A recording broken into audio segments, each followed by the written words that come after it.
देखिए, नई शिक्षा नीति में यह तय किया गया है कि प्रथम 5 वर्ष यानी जो नर्सरी केजी और प्लस पहले 3 वर्ष वो मातृभाषा में ही उसकी पढ़ाई होनी चाहिए बच्चे की। उसके बाद भाषाओं का ऊपर जो भी चयन है वो हो।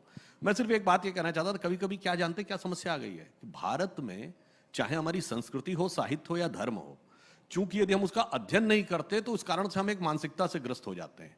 विभेद की जहां तक बात है, अरे भाई, अगर हम दूसरे अंचलों भाषाओं की अध्ययन करें तो हमें समझ में आएगा कि कहां भेद है, कहां सामंजस्य है।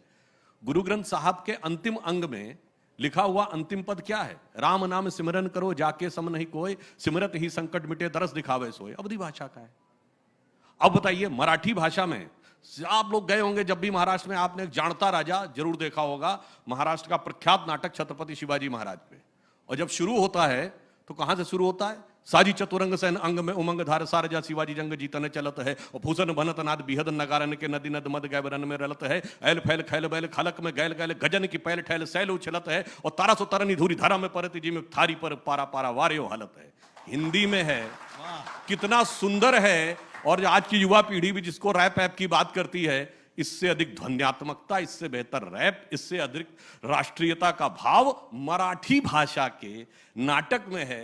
बस समस्या क्या हो गई कि हमने कुछ राजनीति का, जैसा अभी कपिल कुमार जी ने कहा, अंग्रेजों ने किया था, फिर कुछ बाद में चला कि कहां कहां पे डिवीजन क्रिएट किया जा सकता है उसको देखो। जहां जिन चीजों में आपस में सामंजस्य, उसको भी तोड़ के कह दो कि नहीं नहीं साहब ये नहीं और वो है। और उसी प्रांत का मैंने बताया जहां भाषा को लेकर सारी समस्या, बहुत सारी समस्याएं क्रिएट। हिंदी में पहला ग्रंथ किसने लिखा? सत्यार्थ प्रकाश स्वामी दयानंद सरस्वती गुजराती थे।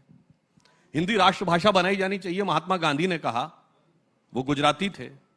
समर्थन करने वालों में के एम मुंशी मराठी थे, लोकमान्य तिलक जी मराठी थे, श्यामा प्रसाद मुखर्जी जी बंगाली थे, कन्हैयालाल माणिकलाल मुंशी जी के अलावा एम गोपाल स्वामी अयंगर तमिल थे। समस्या हिंदी भाषी क्षेत्र से आई। मैं राजनीतिक विषय पर नहीं जाना चाहता, हिंदी भाषी तरफ से समस्या आई और ये गैर हिंदी भाषी सब चाह रहे थे। दूसरी व्यवहारिक समस्या कहां पे आई, जो अभी राहुल जी कह रहे थे, सरल हिंदी, सहज हिंदी, हिंदुस्तानी बनाओ, ये बात शुरू हो गई। अरे भाई, हिंदुस्तानी का मतलब क्या है? उर्दू भाषा हिंदुस्तानी तो है, हिंदी का व्याकरण है, फारसी के शब्द हैं। अब उससे कैसे जो अन्य भाषाओं से विरोध शुरू हुआ, जैसा कि अभी आपने कहा कि जब हिंदी को राजभाषा बनाने की बात आई तो अन्य भाषा ने कहा कि भाई हमारे साथ मतभेद है। पर मेरा मानना है, यदि हम शुद्ध हिंदी प्रयोग करते तो क्या भाषाओं से संबंध अन्य भारतीय भाषाओं से बेहतर दिखता है या खराब? मैं छोटी सी बात कहता हूं, हिंदी में हवाई अड्डा कहते हैं, मराठी में विमानतल कहते हैं। कौन सी ज्यादा अच्छी हिंदी है? हम कहते हैं हिंदी में निकास या बाहर, और बंगला में कहते हैं बहिर्गमन। कौन सी ज्यादा अच्छी हिंदी है? हम कहते हैं सगाई, जिसको एंगेजमेंट अंग्रेजी में कहते हैं, रोका, और तमिल में कहते हैं निश्चितार्थम समारोह। कौन सी अच्छी हिंदी है? तो मेरा सिर्फ ये कहने का, मैं एक अपना व्यक्तिगत अनुभव बता रहा हूं। मैं कर्नाटक के दौरे पर था, 10 साल पहले की बात है। एक मंत्री जी की गाड़ी में बैठा था, अचानक एक महिला सामने आ गई, तो ड्राइवर उससे कहता है वेगा वेगा। तो मैंने उससे पूछा ये वेगा का मतलब क्या है? फास्ट। उसने कहा क्विक क्विक। अब वेग शब्द तो शुद्ध हिंदी का है, वेगा मतलब तेजी से जाने वाला। अब यहां किसी प्रकार की कोई समस्या नहीं आती, परंतु दुर्भाग्य यह था। अब मैं एक व्यक्तिगत अनुभव बताता हूं। एक बार मैंने अपनी प्रेस कॉन्फ्रेंस में एक शब्द प्रयोग किया, वितंडावाद।